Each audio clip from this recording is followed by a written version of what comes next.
Welcome, everybody, to the Read Your Keys podcast. I am your host, Joel Lopez. Thank you so much for tuning in this week. If you could go ahead and go on iTunes and follow or subscribe. And if you're enjoying the show, go ahead and leave a comment. I'd really appreciate it. If you're listening on Spotify, please go ahead and hit the follow button. Today, my guest is none other than Devin Clevenger. She is a wife, homemaker, creator, entrepreneur, and multipotentialite. Devin, welcome to the show today. Thanks. I appreciate you having me on. Devin, she can be found, I forgot to mention, on Twitter at It's Me, Dev Clev, and on her website, devinclevenger.card, CARRD.co. I'll put that in the show notes. Devin, big news. I saw that you just posted on Twitter that you changed your name from your maiden name to your married name. Is that right? It is. After a long 6 months, this year has been different because of COVID. So we've had to kind of jump through a lot of hoops. I had to send in my license and all kinds of information, but we were traveling a lot this year. So I was like, well, I can't really send my license. And then it was a lot. So it's really exciting that I finally am legally a Clevenger, because that is just a big thing. And it feels really good to have your name legally change after being married. So. Oh, so Clevenger is your married name? Yeah. Oh, okay. I thought that was your maiden name. Nope, that's my married name. So I changed it on social media to match, my married name, so that I presented myself as married. But my maiden name was Cameron. So. Oh, okay, yeah. Because like I said, I'm new to the Twitter street, so like I kind of followed along. I think I don't know if you were dating your husband or not yet, because I don't know the timeline. But then I saw the pictures of you getting married, and I was like, oh dang, she got wifed up. Like that's awesome. And then so like I didn't know what the timeline was and if you had changed your name or not. Let me ask, have you had that realization that you're married? Did that happen right away from you? Like when you said I do, did it come like the next day? Like when did that happen that you're like, oh yeah, I really did this, and we really did this? When did that happen for you? I feel like it was the day that we got married, really. I mean, and we kind of went big, in my opinion. I mean, but in a different way. So we didn't have family or really friends or anybody. We just kind of went out to the mountains in Utah and we got married. But it was such a magical day that it was really like, wow, like we're married, like we did this, like we came out and we really made that commitment. So I feel like it definitely sank in that day. Because I know for me, like my wife and I, we dated for a long time. So like there was always like this like, yeah, we're gonna get married. And then so we'd always like treated each other that way for a while. And then so like when we got married, that was great. Like it was one of the best days of my life. But when it really kind of hit home was I got sick and I was in the hospital. Like I got appendicitis and I got sick. And then so my wife was at work that day, and so she had to come to the hospital, but we were staying at my mom's house because we were having a house built, so we were staying with my parents until the house was built. So my mom was the one that took me to the hospital.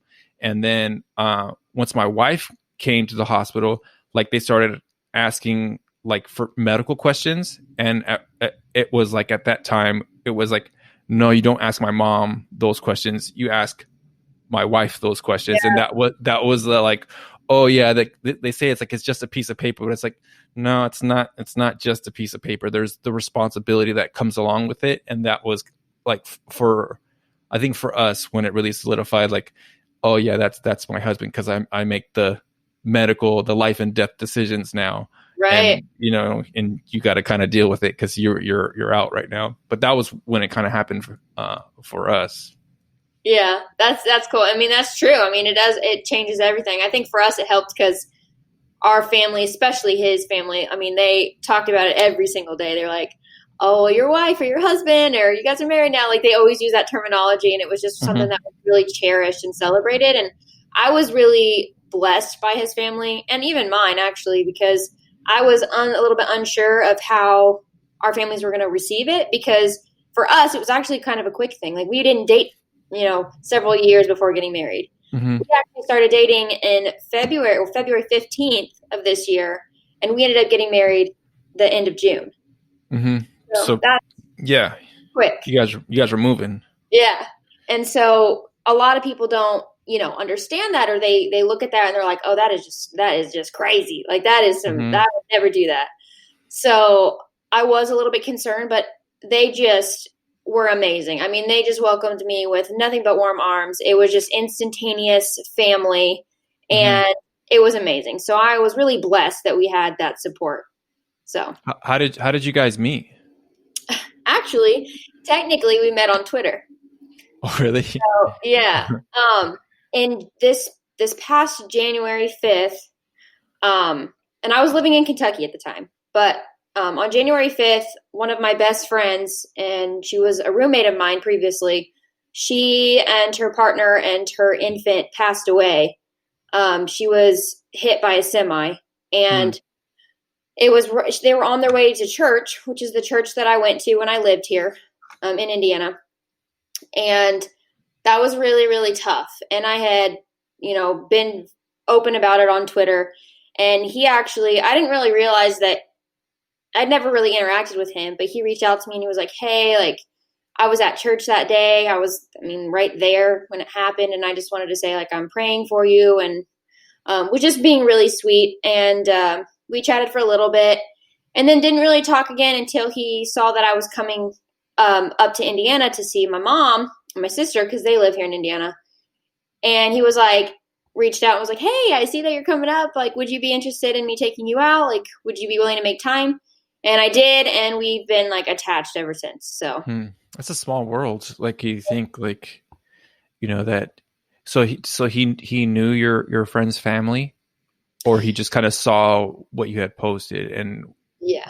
at the So, time, like, okay, yeah. So he saw what I had posted, but he actually was at the church that my friends were on their way to when they oh, passed. so yeah, there was kind of like that. Maybe they didn't know each other, but in the same like physical Yeah. proximity. So he knew who you were talking about when you had posted. It wasn't like, oh, I'm feeling bad for your friend because I follow your friend. It's like, oh no, this thing happened, and I'm very aware because it's happening here around me.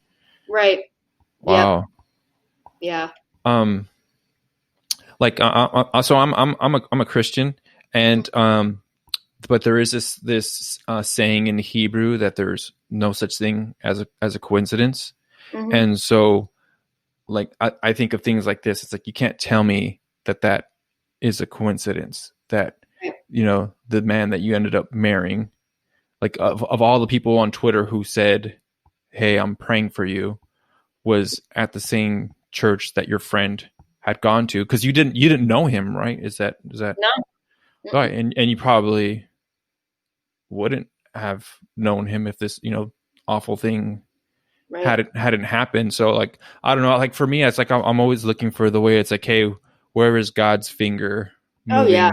moving here, and how am I able to recognize it and express gratitude, and also to have peace about the things that are happening around me that I don't understand, that I'd like to understand, or try to find the silver lining, so I can say like, okay, like let's take our steps and be faithful or be good the way that God wants us to be. Right. That's an amazing story. I mean, because like you hear of like dating websites, but I would never have thought like, man, people are getting wifed up off of Twitter. I know. It is crazy. There's actually a lot of people that have, which is very interesting. But yeah, it was definitely not something that I had expected whatsoever. And I was at a point in my life where honestly, I really didn't even have an interest in, a relationship at that point, because I had felt like I had wasted so much time and I was kind of done with it all. So I had been single for a while. I mean, I had lived on my own for well over a year. And so I was just kind of like, well, I'm not really looking. Like, I'm just kind of doing me. Like, I'm focused on, myself, goals. And he just kind of came in and was like, no, it's time that you have somebody that actually is serious. And so it was awesome. But it was crazy. And I like how you said, you're always looking for God's finger. I like that terminology. But I'm always, always about the silver lining. And luckily, I've suffered a lot of loss in my life, and I've had a lot of people close to me that I love dearly that have passed on. And so it always hits you hard. And honestly, when my friend passed away, it was hard because I don't have a whole lot of friends anyways, like close to me. So I mean, I took it really hard, but I did have that supernatural peace that God gives us because of the timeline of things. I had watched my friend, because she actually, this kind of ties into my faith story, but her and I actually used to do drugs and go to raves together. And then eventually, I mean, I moved out of state to get away from everything. I moved in with my aunt and my uncle because I kind of needed a reset and I needed support. And she actually ended up moving down to Kentucky with me. And so we lived together and we ended up going on this. My aunt got us registered for this really, really intense retreat. And it was a faith-based retreat. And it was the most life-changing thing that I've ever experienced. And it was for her as well. So I got to watch her faith journey, and she would ask me all kinds of questions because I was not foreign to scripture. I knew scripture very well. And I was like, one of my gifts is just like wisdom. So somebody will ask me a question and I'll just spew this wisdom, and like God teaches me through that because I'll be like, I didn't even know that. Like God just gave me that. And that's really interesting. So like we were really like learning together and growing together.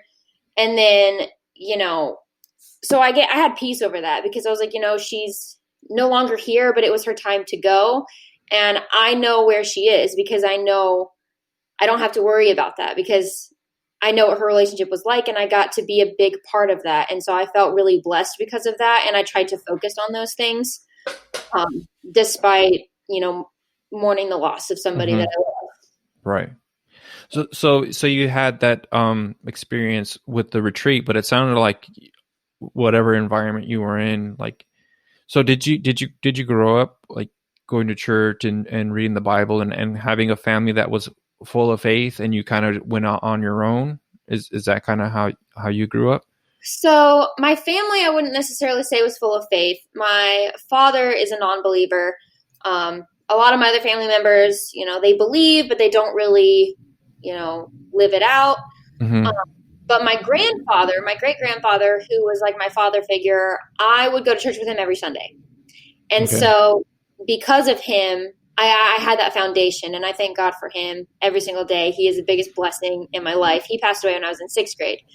But I really believe that he's the one that set me up for that foundation. And once he passed away in 6th grade, I was out of school for, several weeks. I really, really, really had a hard time with that because that was my safe space. That was my safe person. I had a really rough childhood. So that was like my angel. And then I felt like my angel was taken away from me, and I was young, so I didn't really know how to deal with that. And so I struggled with that, and dealing with a lot of the trauma I was dealing with at home. It was just it just kept spiraling and snowballing, and it got worse and worse and worse. And eventually, by the time I had graduated, it was like, now I was on my own, and now I was trying to navigate life on my own with nobody to guide me. And I made just connections with the wrong people, and I just ended up going down a path that I never intended to go down. I never thought that I would. And I got to a point where I actually denied God's existence. And looking back, it's almost just like, wow, like I'm kind of ashamed of that. But at the same time, I'm glad that I got to that point to see that perspective and to know what it's like to be in that space. Yeah. I never thought that I would be there, but I was. There is the, I guess, maybe the regret of having walked down that path, but also like taking the lessons from it and being able to apply it for yourself moving forward, and to share that with others who might be walking down that. Let me ask, your great grandfather, did you live with him, or was he like kind of like, hey, he lives here in town, so I can kind of get away there, or did you live there for a time period where he was able to have this influence on you? So I don't remember this, but I guess my mom and I did live there for a short period of time, but mostly we just lived close by, and I spent the weekends there. So I was there every weekend. Okay. And I would even go there sometimes during the weekdays. I just spent a lot of time over there with my grandparents. Did you come from like a big family, or were you like the only one that kind of came around? So at the time, I was the only, because I was their great grandchild, and I Uh-huh. was the only one. So, Okay. because I was an only child for the first 8 years of my life, and then I had my first little sister, and she never really got to know my grandpa because he had passed away when she Right. was very, Really very, young. yeah. So mostly it was just me, and I was his little girl, and he Hmm. spoiled me absolutely rotten. Yeah. Yeah. There's something too that you just kind of get to. I mean, I have young kids, and like you're always trying so hard to like um give them and guide them in the best way, and then so maybe you kind of drop the hammer because like you're really trying hard, but like I feel like the grandparents just kind of get to be like have like the be the fun grandparents like all the time. So it's like, okay, like, all right, I get it. You did all the heavy lifting, so this is kind of your reward for doing that. And I couldn't imagine being a great grandparent, like seeing that even go further. So I mean, what a really like a blessing to be able to have that connection with your great grandfather, because most people don't will get the grandparents, but a great to be that way with your great grandfather. Mm-hmm. um because I always thought like I wanted to like die young, not young but like 70. I'm Yeah. good. But now that I have kids, it's like, man, I really want to see my you know my grandchildren's children. I'd like to Mm-hmm. meet them because my kids got to meet my grandfather, who is like my hero. And even though they were really young, that's something now that like I wish I had my kids sooner Mm-hmm. because of that. Yeah. Um, but also it's like realizing I know things now that if I had kids sooner that I wouldn't be able to do or know how to handle, because there was things that my wife and I had to go through, lessons that we had to learn, that I think prepared us to Right. be hopefully, you know, better parents. And Mm-hmm. as much as I like my kids to be older, because I'd like to see that kind of like end of the line stuff, it's like, okay, I guess like if I have to pay the price for that, so that hopefully my kids can have their kids younger, because like I think it'd be cool to have I don't want to put that on my kids, like when to have kids, but I would really like them to have their kids younger than I did, because I waited till I was almost 30 to have my Yeah. kids. Mm-hmm. Yeah. It's crazy how, I mean, it really is God's timing, and it always happens the way that, it's supposed to. And because honestly, if you would have asked me when I was, 17, what I wanted my life to look like, I would have been like, oh yeah, I'd be married and kids at 22. Like Oh, that you was, thought that, really? yeah, Okay. that was always, and even in my friend group in high school, they all thought that I would be the first one to get married, the first one to have kids. And I Mm-hmm. actually ended up being the last. So I'm 25 now. I'm still young, Mm-hmm. but my friends did all get married and had kids before me, and they were all ones that didn't even desire it. So that was something that I definitely struggled through, especially in my relationship with God, because it was like, I trust you, but this hurts, Mm-hmm. just like, oh, I mean, anything in life really. Um, but yeah, it's really interesting. So, What do you think that is, Deb? Because that sounds different than what most young women are told, which is to start your career, wait to get married, and wait to have kids. But you and your friend group sounded like you especially sounded like an exception, that you mhm. wanted to get married young and have kids young. Was that, do you think? Because like I'm born and raised California. I live in Arizona now, so like California, uh, you know, is I think quite a bit different. Did you grow up in Indiana? I'm sorry, or in Kentucky? Indiana, Both. Indiana. but yeah, Indiana. Do you think that might have had something to do with it, or is it just kind of like your family influence?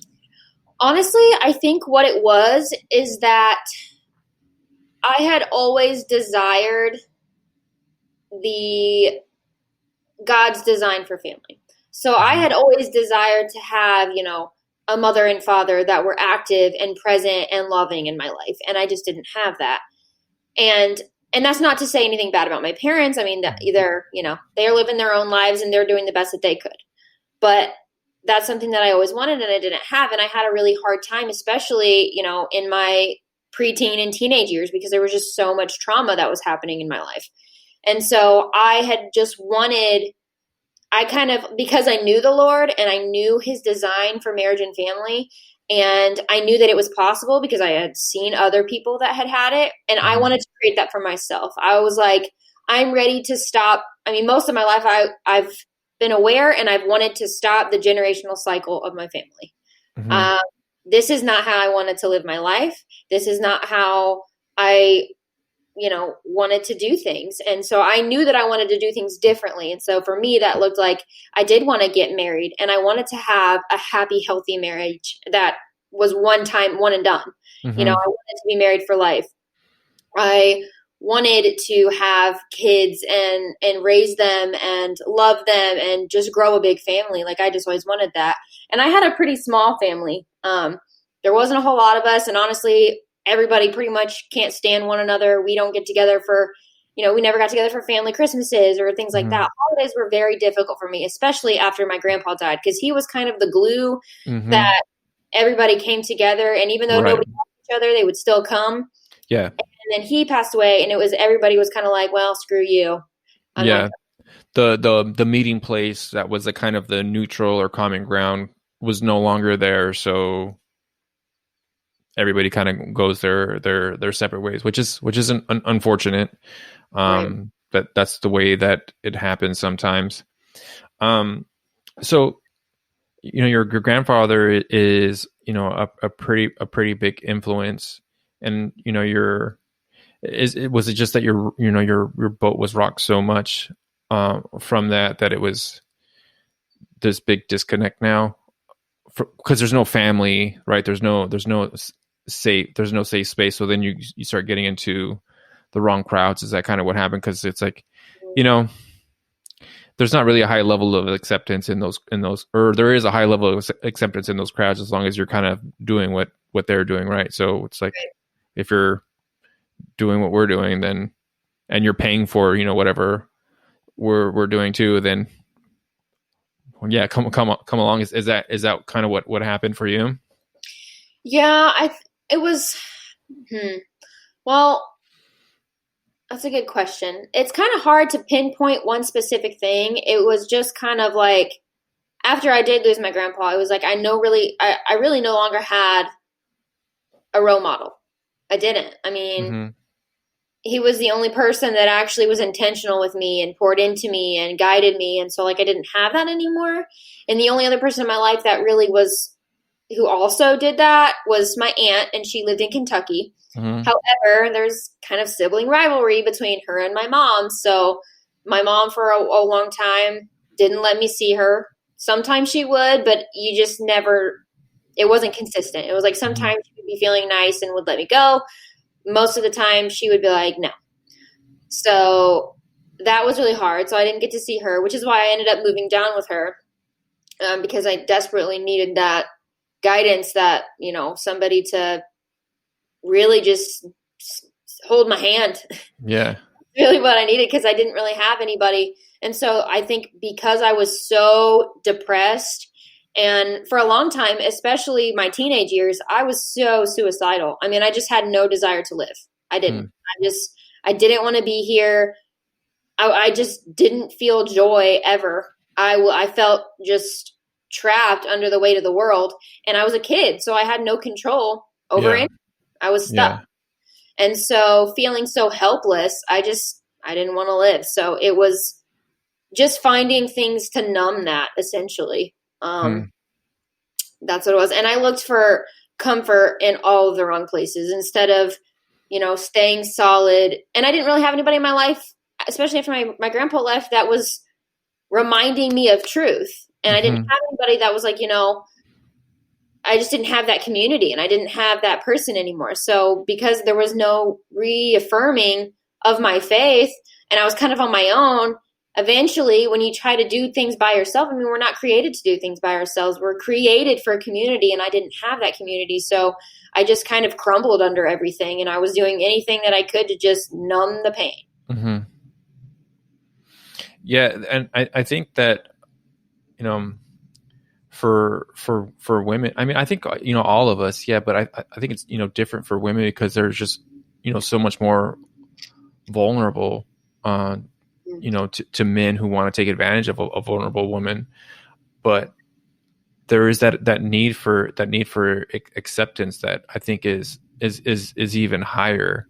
And if you're not getting it in your family, which you used to get, right, then that just opens you up. And what about your schooling? Was like, did you not have like friends who were of similar values, or not at that time? So I did have a lot of friends. I was a very social butterfly. I always have been, but I really didn't have anybody with similar values. So I didn't have any really like Christian friends. All of my friends were amazing friends. I mean, they loved me unconditionally, and they would have done anything for me, but they just didn't share that faith. So I didn't have anybody, you know, being like, hey, like, you know, just trust God. Like, or like, hey, let's dive into scripture. Like, let's remind ourselves of, you know, who God is and what he's doing in our life. So I just didn't really have any. So was there just a kind of a point where it's just, you know, you said you're suicidal. It's like, I have to do something different. And eventually, you know, that's what got you to Kentucky? Yes, that's one of the things. That was kind of, at first, it was like I knew what was causing me so much distress, which was my home life. And I knew that if I didn't get out of that, and at the time I couldn't do it by myself. So I was like, I gotta get away. Like, the step one was to separate myself, which is actually why my aunt moved in the first place. Our family, she did the same thing for herself then. Okay. Yeah. So there was actually so much toxic behavioral patterns that she actually moved 2 states away. She originally was living in Tennessee. She was like, I got to put a whole state between me and the family. Like, I just need. So that's essentially what I did too, because she's actually my aunt's a role model of mine. She actually did what I wanted to do. You know, she ended up, well, for the longest time, she was single and struggled with that because she desired marriage and family as well. But she ended up getting married, and they created this amazing life. And it was just a huge blessing to witness for me, because it actually gave me some hope. So that was really inspiring. So I wanted to surround myself. I'm like, hey, this is what I want out of life. I don't want what I'm seeing here, you know, with the family that I'm with here is not what I want. This is not what I want to be. This is not what I want to surround myself with. So I'm going to move myself to somewhere that is surrounded by somebody where I want to be. Like, I want to be married. I want to have a home like this. I want to, you know, be healthy and happy. So that's what I did. I picked up and I moved, and it was a huge, honestly, the first year that I was there, my aunt actually told me that she struggled. Looking back, she had a really hard time with me living there because I was so still deep in my negative thought processing and my, you know, depression. It still had a hold on me. So all she did was just pray for me that whole year, because I was even separating myself from her. I wouldn't even let her in, even though she was desperately trying to break down the walls. Right.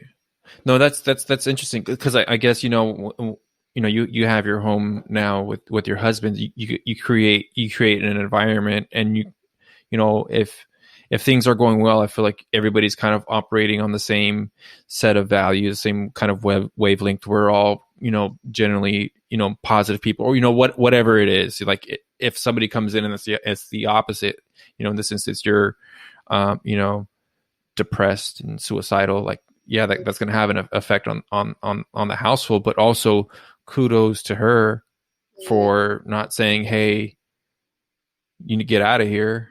Right. You know, and praying over you to you know, to help get you through. And I'm sure for her husband too, that, you know, it's it's like, hey, your niece is here, because that has an effect when you bring some. Did you have like would they be like your cousins in the house too? So I have one cousin that was in the house because they're both grown. So because Okay. he actually, so when she got married, he had actually had two kids. Okay. So, but one of them was in, high school, and the other one was already grown. Okay. So when I moved there, it was me and him, and he was, I mean, just a few years younger than me. So, Okay.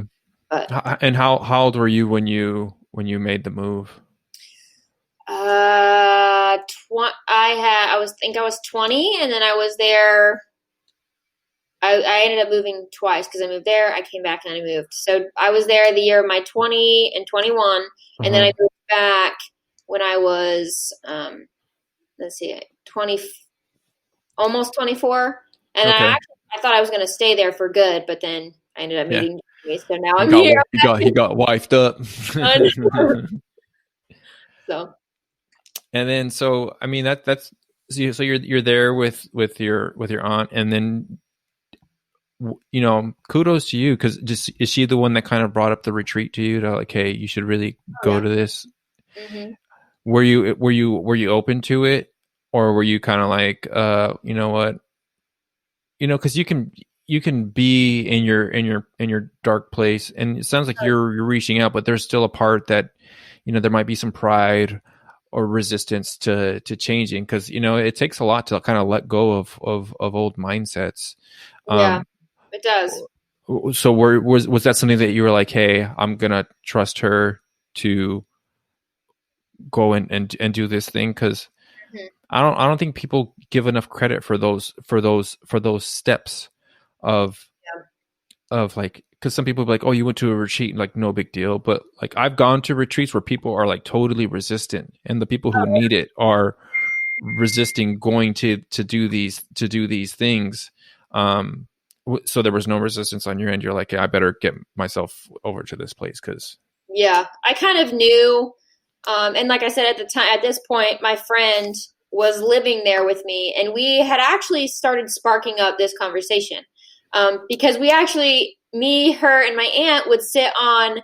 My aunt has this beautiful back deck. I mean, it is mm-hmm, huge. It's facing the woods. I mean, it's gorgeous. mm-hmm, And the three of us would sit out there every night, every single night, and we would talk about our day and would just have spiritual conversations. mm-hmm, And my aunt would just let us ask questions, and actually, she would ask us a lot of questions that would kind of teach ourselves. mm-hmm, And it just started sparking these conversations. And so now that we had those, when my aunt kind of brought it up, like, hey, I think you guys would really like going this. Like, is this mm-hmm. something that you want to do? We were just kind of like, let's do it. Yeah.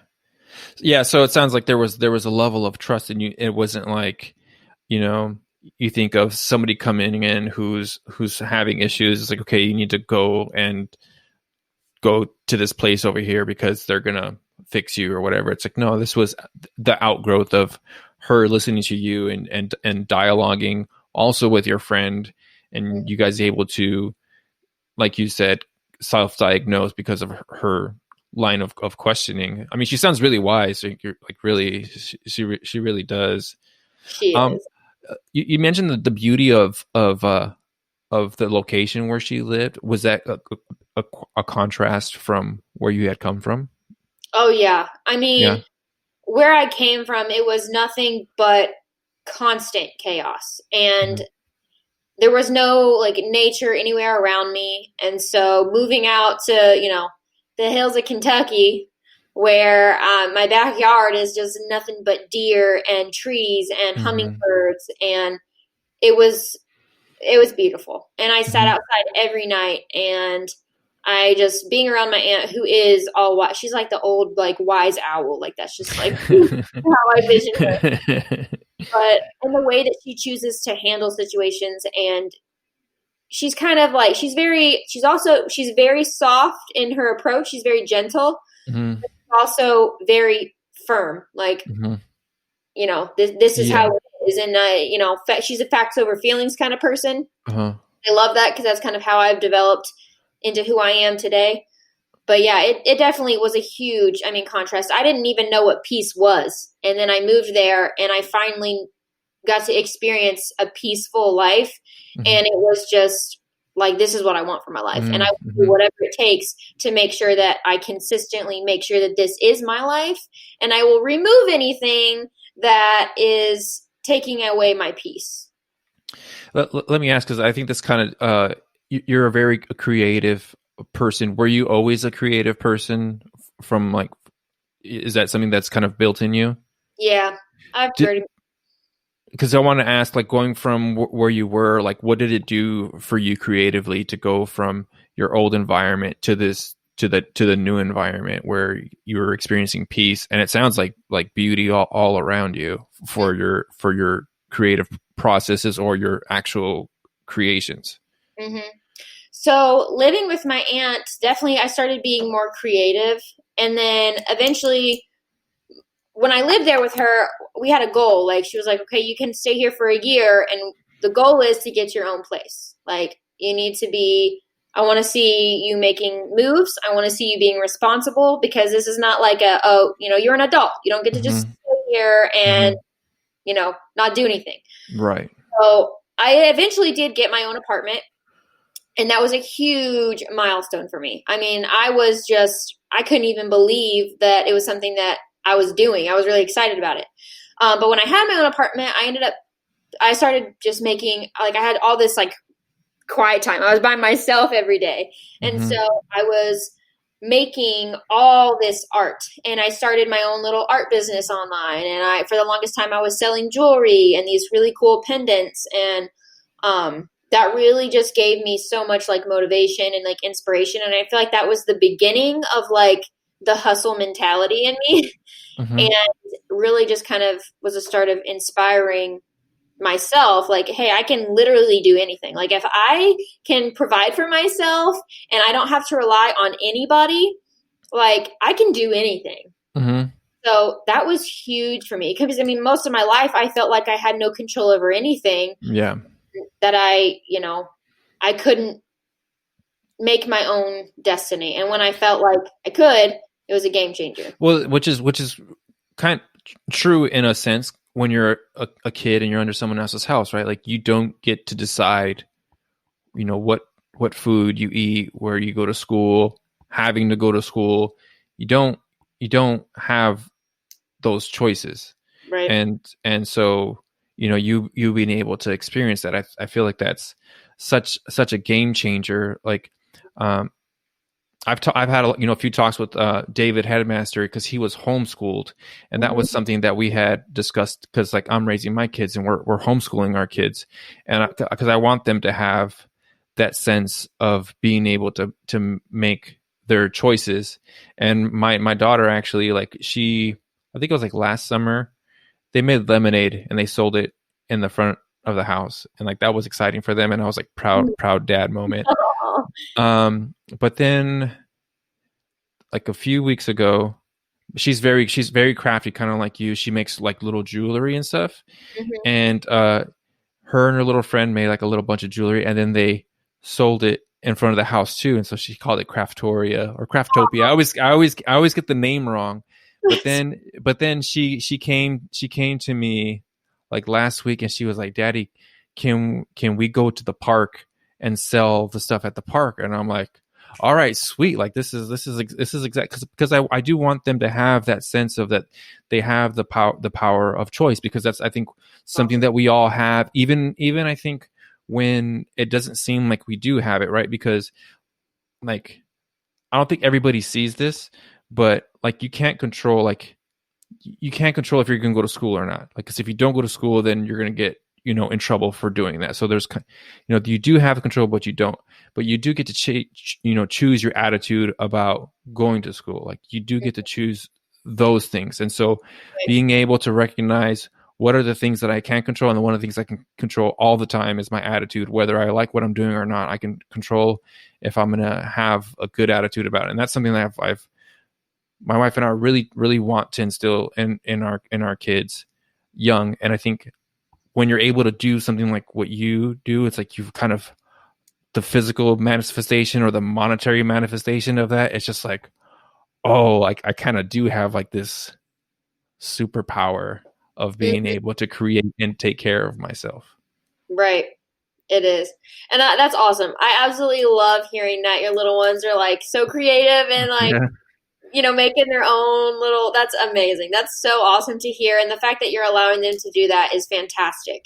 That is so encouraging to them. And I think it's awesome that they have a daddy that's supportive like that. Well, it's hard because I'm very, I can be very controlling. Like I coach football, so it's very much you're gonna do what I tell you to do because I told you to do it. Like, and I can be like that. And then when the kids do something, they make a mess.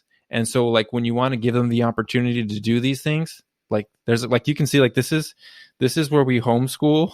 Like I had to clean, I had to like this is the office slash homeschool, so like I had to like straighten up before I hopped on. But like whenever you give them the opportunity to do something, like there's gonna be a mess, and like a lot of times you'd be like, "Hey, Daddy, can we go do these paintings?" And like in your head, you're like, "Well, you're gonna get paint all over the floor. You're gonna get paint all over you." Like I don't really want to do with that, but like in my head, I'm like, you have to let them learn, Yeah. and I don't want to clean up the mess though. But you gotta let them learn. Uh-huh. Yeah, it's definitely, especially with kids, that's something that you have to do. Like they're so curious and excited, and it's so easy to quench that Mm-hmm. excitement and that curiosity, and it's heartbreaking when we do that, and a lot of time we don't do it on purpose, but we Mm-mm. are, you know, all, I mean, human nature is prone to selfishness. So a lot of times we're not thinking about other people, especially people with a lot of people with their kids, because there is, I see, I observed anyway, a lot of superior, like a superior complex, in Mm-hmm. parents that they're, Mm-hmm. because you are in above your children, but Right. also a lot of, I mean, we can also learn from our children, and Yeah. actually children are one of the best teachers. I think I So was having a conversation with like I think it was David Feldman that I feel like I've learned a lot about God by having kids because yeah. like I see how they act. Hmm. We'll just say they do something, and I'm like, I told you 1,000 times not to do that thing, and then you did it. But then I think, how many times has God told me not to do that thing, and Yeah. then I did it. So there's a lot of that of if I can humble myself, then I can learn the lesson. And if I can humble myself, I can remember that, hey, they're really young, that their brains aren't developed, that I made, because you can get so far, like you're a kid for such a short amount of time, and you're an adult for such a long time that you forget what it's like to think like a kid, because they do some ridiculous stuff and you're like, oh my gosh, like what are you doing? And it can be really cute, and it can be really like maddeningly frustrating, and I think that's why God made them so cute, because it can be so frustrating that like the cuteness is like a protection for Yeah. them. Absolutely. I don't have any kids of my own yet. Hmm. We definitely want them. My husband and I are really excited to be parents when the time is right. But I did have a really big hand in raising my little sister, and Hmm. I've helped my dad. I've given him a lot of advice when it comes to. He had twins when I was 18, Okay. so um, being a big sister to them, and also for a long time I was a primary instructor, and I had 21 3-year-olds. So Oh yeah, that's yeah, yeah. I definitely I love children, and I love teaching them, and God has developed an amazing amount of patience in me when it comes to children. God's still working on my patience with adults. I have a Hmm. very small patience with adults, which God's working on. But with children, I feel like it's endless. Like I just love them, and they can definitely be a little pain in the butt sometimes, but they're such a blessing. I just love kids. Let me go back and ask a question, because you had mentioned when you had created, like you had this thought of like I don't need anybody. Hmm. So how did that work once you found your husband? Yeah. Did you because like for me in an ideal marriage, like I want that feeling for my wife too. Mm-hmm.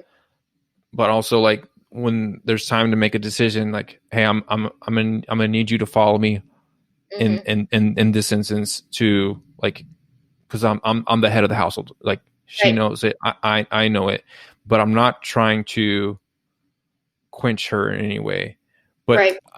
but I don't know how that is for like other people, because like I know how it works for me and my wife. Right. I don't know if that's the same philosophy for you, so I don't want to assume. I'm just kind of Mm-hmm. Yeah. talking out here. How does that Yeah. work for you? So for me, it was a frame of, when I was dating, my dating life, it was, I don't need you. I've proven that to myself. Mm-hmm. Before. Like, I don't need anybody. I can provide for myself. I can, do everything that I need to do. I don't need you. But so if you're here, it's because I want you to be. Mm-hmm. Not because I'm relying on you or that I'm dependent. It's that Mm-hmm. I genuinely just want you to be here. And if that is the case, if I want you to be here, it's because you're showing up. It's doing what you want to do. It's important to be able to rely on your partner. I'm not saying that, you shouldn't, because you should, in a relationship, and especially in marriage, you're relying on one another. And ultimately I try to do what I can to support him in his, like nudge him to lead as Mm-hmm. best as I can, because I don't want to lead, Mm-hmm. because I would rather be by myself than in a marriage where I'm the one leading, because that's just not, I have no interest in that. Mm-hmm. So, I do whatever I can to encourage him to lead. And, sometimes I'm aware that sometimes there's going to be decisions that he would make that I would be like, well, I wouldn't do that, but that's okay, because I'm still going to allow him to make that decision, because I want him to make decisions. I want him to lead. I want him to learn on his own. Mm-hmm. So, because, a lot of times women, like people say women knows best. And a lot of times, we do have like a really good intuition with some certain things, but at the Mm-hmm. same time, like I think personally, I feel as if a lot of women would be happier if they allowed their man to learn on their own. Mm-hmm. It's not our job to, like, I wouldn't tell my husband, oh, well, you should do it this way. Like, I'm Yeah. just going to do that. That's just not. Yeah, because I think like for us, like I have some areas of expertise. It's like, oh yeah, I'm definitely making the decision on this. And Mhm. then she has some where it's like she knows her stuff. So I'm gonna go with her on this, because I chose her for a reason. Right. I trust her. So like I can't know everything. And so that's kind of like my approach. I can't know everything. She knows a lot. I married her because she was smart too, because she makes good decisions. Obviously, because she married me, she makes good decisions. So so like but like being able to give, like, I think maybe there's like this idea that like the man makes all the decisions. And I can't speak for everybody else, but like I don't make all the decisions because I don't know everything. Like my wife has some areas like where she is like, I'm gonna trust her on that. And she doesn't need to ask for me or anything, because like she's operating in her gifts. So she's operating in where she has like top knowledge, because Right. we kind of see it as like back to back. Mm-hmm. Like I can see one area of things, and I could see the area. I'll cover that, and you have my back, and you can see my weaknesses. Yeah. And That's. so if I'm gonna make a decision, I'm gonna check my back or Mhm. her and say, hey, are you seeing something that I don't see? Right. Can you tell me about it? And for me to be able to trust her, to know that we have the same vision and goals. Be like, hey, I see this, Joel. Like, all Mm-hmm. right, cool. We'll proceed accordingly, and vice versa for her. Like, hey, I don't see what's going on here, Mama. Do you see something? Yeah, I see something. Like, all right, cool. Yeah. And that's a beautiful way to put it. I love the back to back analogy. Hmm. That's awesome. And yeah. Yeah, the back to back is huge. It's simple, but you can see like Right. I can't see everything. I really Right. can't. Blind spots. We all have blind spots. And Hmm. that's where, we are better together, because if we work together, then you can, navigate those blind spots for one another and be stronger ultimately in the end. And like, yes, I want my husband, to make the decisions, but that doesn't mean that I'm not going to voice my opinion either. And I think that's something that a lot of people assume that, okay, well, the man makes the decisions, so your voice just doesn't matter. And that's just not true. I had a tweet that did really well actually earlier in the week, and it was like, a man that doesn't listen to his woman's advice at all limits himself, and a man who only listens to what his wife says limits himself. Yeah, I saw that. That was great. Yeah, it did really well. So people really resonated with it, or thought it was, they really liked it. But it's true. You have to, yes, lead and lead well, but leading well requires you, whether you're a boss, whether you're just a leadership in any kind of community, whether you're a spouse, like, leadership requires you to know what it is that your team, like, what their needs are, what their wants are, in order to lead well, effectively. You have to know their opinion and the way that they feel about things so that you can move accordingly. Like, yes, ultimately you're going to make your decision, and whether, they necessarily agree with it or not. But if you don't take their viewpoint into consideration, well, I don't really think that you're a very good leader. Well, yeah, it's like, if this is the most important person, and that's what I think that you've done when you get married, it's just saying, hey, this is the most important person. I guess people get married for a variety of reasons, but I wanted somebody whose thoughts that I valued, and I think a lot of it had to do with, like, my wife and I, we were long distance, so I had to talk on the phone. This is like pre-FaceTime. I got to talk to her on the phone for like an hour or two a week. So like, I really knew her thoughts, and I knew her thought processes. And so like, it was like, if we had been close together, like, you can get very lost in the physical side of things and become enamored with that, which I could have too. But I knew the way she thought about a lot of things, because we would go months at a time without seeing each other. So that's all I had. Right. And writing. So like, I very much knew what I wanted, which was, hey, like, I can't know everything. She's really smart. I need that. And also I think that, like, I don't know if I thought about like what I had in mind for like our whole like family future. I think as like I had kids and stuff, that's really solidified a lot of things for me, because I thought on the front end it was like, I got to make a bunch of money, which is important. But like, listening to your story about your great grandfather, like, I'd really like to be around for my great grandchildren. Like, that's where and that's why I enjoy like your tweets and a lot of people that we follow. It's like, there is this idea that family is important, not for the sake of it being family, but it's just like, hey, I'm ensuring the line down the line, not just for me and my immediate family so we can go on cool vacations. It's like, no, we're trying this idea of digging down deep and setting our children's children up for a fulfilling life. And I don't know if everybody feels this way, but this is kind of how I feel, or I think about things, is that like, hey, I want everybody pointed to God, not because they just want to, but because they just have this deep desire and love for God that they just can't help it. Like, like for me, like, I don't want to speak for you, but like for me and my wife, like, I can't help but love her. Like, that's always how it was for me. Like, yeah, I fell in love, and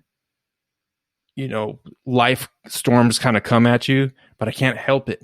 Like, and then I want that for my relationship with God, but I also want my kids to kind of be angled that way too, and hopefully their kids and their kids. Yeah. No, that's beautiful, and I think that that's amazing, and that's also, I'm with you, bro. Like, that's that's my ultimate desire too. Even if Scripture even says, raise kids up, then they'll always eventually at some point come back to it, even if they. Right. So I think that that's and that proves it. I mean, in my own life, Yeah. my grandpa set that foundation for me, and Yeah. he's sowed those seeds into my Mm-hmm. heart. And I ran away. I was a prodigal for a while, but I mean, Mm-hmm. I ultimately came back. And I don't think that if my grandpa wouldn't have sowed those seeds into my heart, that I would have. And my life would not be what it is today. Yeah. Well, that's the scripture I thought of when you had said you had talked about your great father, because that's why I like doing this, because you get to kind of get a full picture of somebody and have a conversation. Like, I didn't know that you had that back then, and now it's like, oh yeah, that's wonderful that you had somebody who loved you enough to tell you those things. So then when you go through you went through a prodigal season, and you're able to, like, hey, I know, like, this isn't where I'm supposed to be. I have, the servants eat better. The scraps of the servants are better than with the pig food that I'm eating right now. I should go back, and even if I'm just a servant, I'd Mm-hmm. rather be over there. But then you get restored. You come back, and you get a husband who you were not looking for at all. I mean, that's, I don't know what else to say, but God is good. Right. Exactly. And it's crazy because looking back, I mean, I spent so much time because that, like I told you, that was something that I had always wanted. I'd always desired a husband and a wife. And I pursued that so hard in all of Mm-hmm. the wrong ways. Mm-hmm. Like one of the things I told you, that I was looking for comfort in all the wrong ways. Well, that was one of them. I so desperately wanted a husband, and I tried to take that into my own hands rather than living out my faith and just walking with Christ Mm-hmm. and trusting him. By trying to control that and to, create like this, what I wanted, which was I wanted to find a husband. So I was like trying so hard and Mm-hmm. being all these men, and ultimately compromising my values Mm-hmm. to try to hold on to that. I was actually hurting myself. And that's actually Yeah. what got me further and further away from God, was trying Hmm. to control and not trusting him. So it was like finally when I started, I let that go, and I was like, you know what? This is not what defines me. Like, my value is not in the fact if, I don't have to be a wife or, have this family in order for me to be valuable and to be loved and to be worthy. Like, God already stamped me as that. He has stamped me. Mm-hmm. He stamped me as, approved and a child. Mm-hmm. Like, I already am these things. So like, that's my identity, and I don't need anything external. And when I kind of rested in that is when I kind of let go of that chase for that, for that husband. And that's ultimately kind of when God was like, okay, now. Yeah. You're ready now. That's wonderful, Devin. Because I didn't like, for me, and speaking to you, it sounded like, there was this hurt of the loss of your great grandfather, which is understandable when there's a hurt that you kind of act out, and you're finding ways to numb the pain or to escape from it, like going to the temptation that the world has to that all makes very much sense to me. But what I thought was interesting was that you were actually looking for a husband, that you were looking for that, and that you were chasing that, like, and then in chasing that actually led you farther away from what you wanted. Because I think that unscrupulous people or people without morals will take advantage of those things to get what they want, and then Yeah, see you later. And absolutely. now that cycle kind of perpetuates itself. Right. Right. The retreat sounds like a really eventful part. Was there like an immediate course correction and change, or was it still gradual from there? Like, you get hit with these revelations, it's like, this is who you are, and you can deal with it, or whatever. And was there an immediate acceptance of that, or was it like okay, there's some things to work on, let me work on them gradually for you? A little bit of both, but it was more, I was thinking it was a little bit more towards the just such a heavy revelation. I mean, God Mm-hmm. spoke to me so clearly on that retreat that I just, he revealed himself in such a tangible, Mm-hmm. personal way that I just couldn't, I just came back, just fell into his arms and Mm-hmm. just basically was just weeping in his presence. Like, it was just, oh my gosh, what have I been doing all this time? Mm-hmm. He is here and he's always been here, and I've just been searching and grasping for crumbs when he's been trying to give me a feast in him, Mm-hmm. and I just haven't been looking at him. I haven't been coming to him. He's sitting on the couch waiting for me to sit down next to him and just chat, and I'm just Mm-hmm. walking by the living room. Right. So that was a really huge, what he spoke to me that trip really, really changed a lot for me. It was kind of a huge turnaround, and like, okay, I really got to change things, and I really got to start pursuing him. I think a big thing, like I've heard of people, and I've experienced this myself. You go on a retreat, something like that, and like you're on fire and you're excited and you've learned all these new things, but then you go back into the same environment, and then it's just like, I'm here by myself now. Right. I'm having a hard time holding on. Mm-hmm. Your aunt, who sounds like, a tremendous person, like you get to go home with her. So, you're very blessed to have that. Yeah. But not everybody has it. And I know that you had recently stated, had talked about starting something for women where they have a place to communicate. Mm-hmm. I think that would be something very valuable. From the out, can you speak a little bit about what you had been working on? Is that something that kind of came about because of that experience that you had? So kind of. I know that community is so, so vital just to human existence. Like, community is so essential, and especially in 2020, community has taken a large hit, especially for those in the church, as far as my area. I mean, churches were shut down most all of the year. And they were open for a very small amount of time, and now even some of them are closed again. It's been this whole thing. And so it's very, very hard unless you are so intentional about reaching out, which most people aren't. Let's just be real. Even myself, like it's hard to do that yourself. So it's easy to just slip away from community. And so I know that I personally am desperate for that community, and I want it. And so instead of waiting for an opportunity, because I was like, there's not going to be an opportunity. Like, I've already wasted so much time, like waiting for churches to open or like whatever. I just can't wait anymore. Like, I need community. So I did start the process of creating a community, and not just for Christian women. That is something that a lot of the women that are wanting to join are Christian, but we're not excluding it. It's really any woman who has a desire to hold themselves and others in the group accountable to grow spiritually, physically, just grow in life. And if you're really ready to make changes to better yourself, then this is the type of group for you. So I am in the process of creating it now.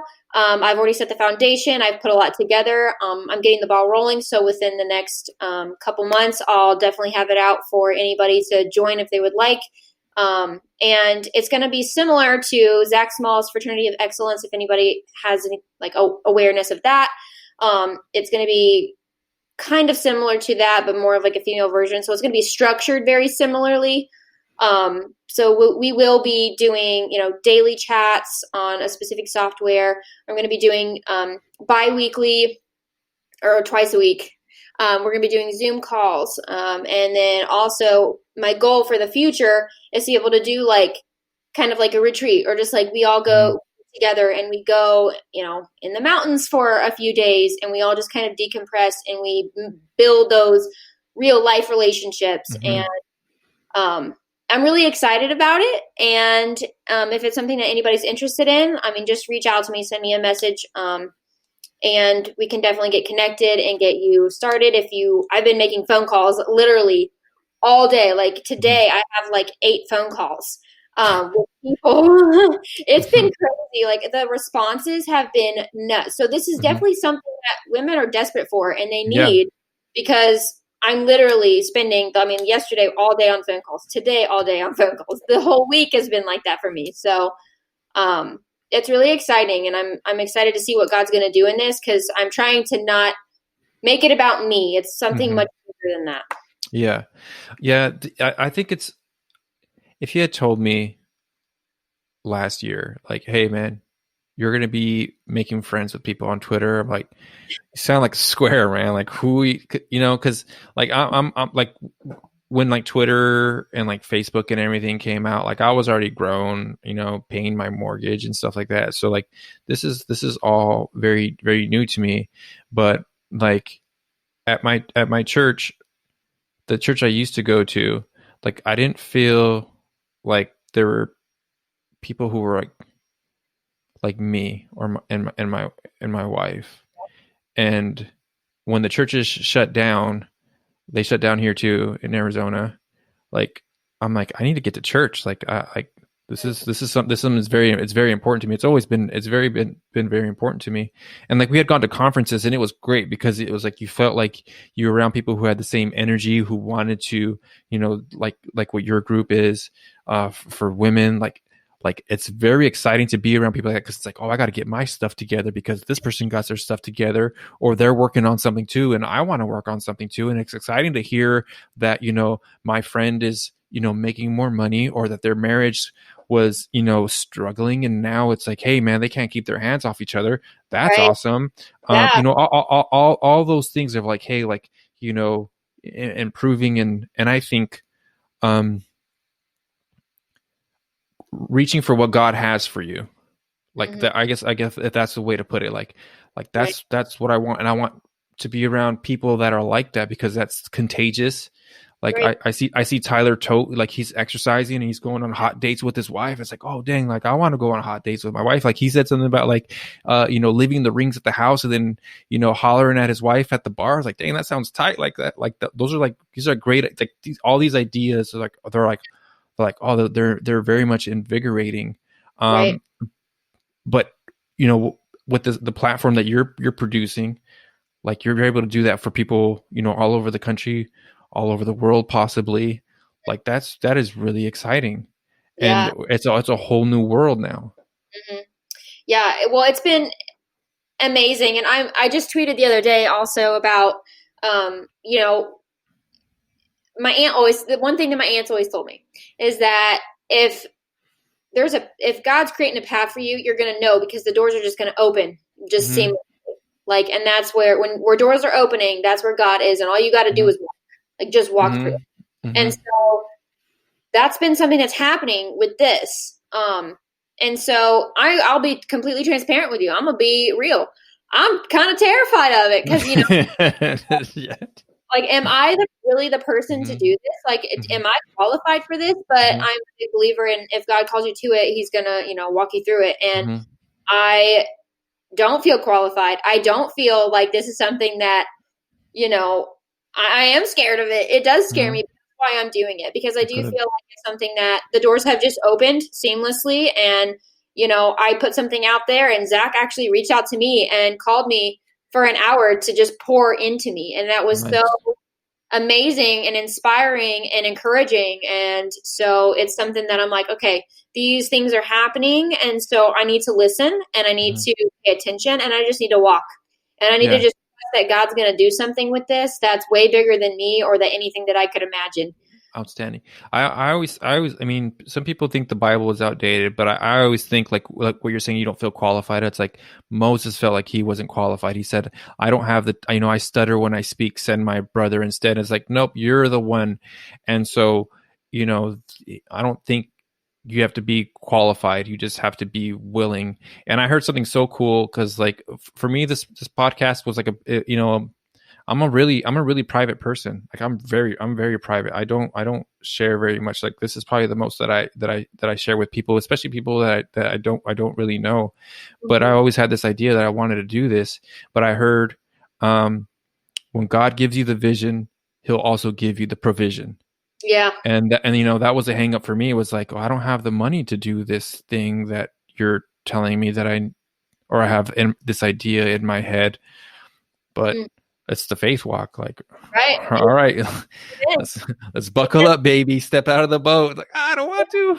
It's It cold did. out there. But what if I sink? What if I drown? He's like, Yeah, you have little faith. You yeah. have little faith. No, I love that. I mean, it's awesome. It's awesome. But yeah, he doesn't call the qualified. He qualifies the called. So Mm-hmm. if you're called, he'll see you through it. And you just got to step out onto that water and trust that he's going to walk out and he's going to protect you, because he will. It's And scary. you have a podcast also too. I did notice that on your website. Is that something that you wanted to continue? Because I think you have like 3 or 4 episodes. Is that about right?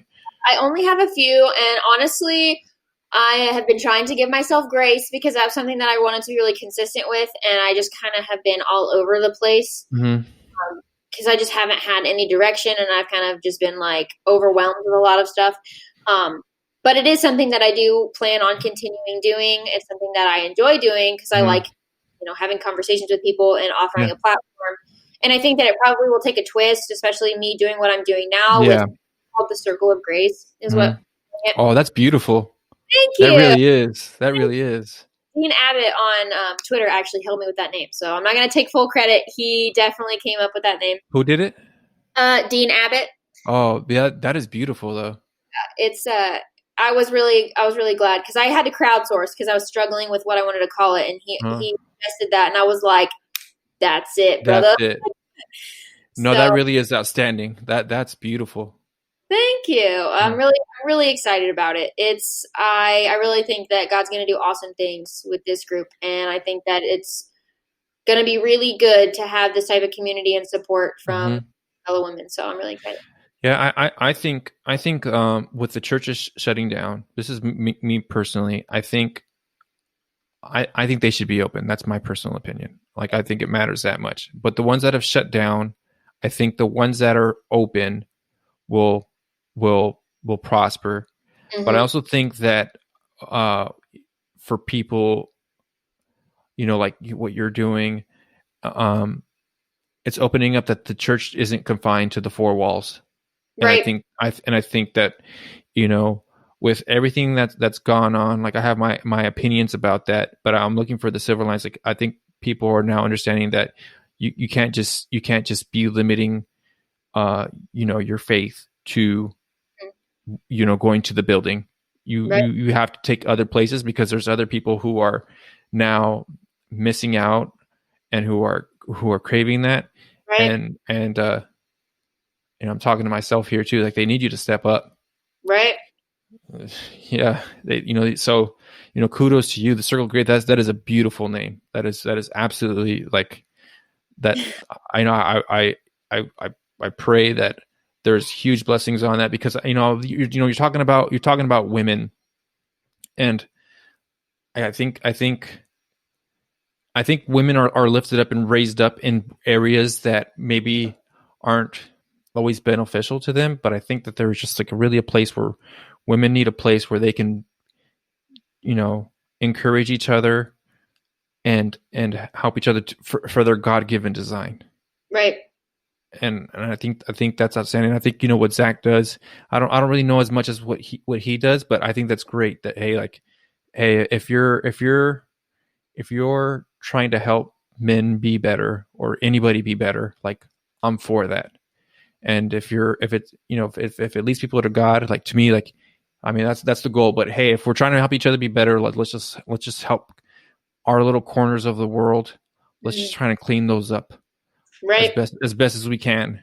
Mm-hmm. Like for me, like a small thing. Like for me, like I always like being around people who had similar interests to me. Right. Like so, like if you said like if you talked about football, like boom, like you got me right. Like we can hang out, and if you weren't talking about that stuff, then I didn't want to hang out.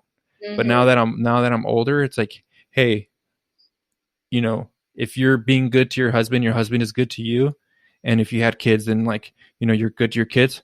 We can hang out. That's like that's cool. Like you could be like into Twilight or like I don't know.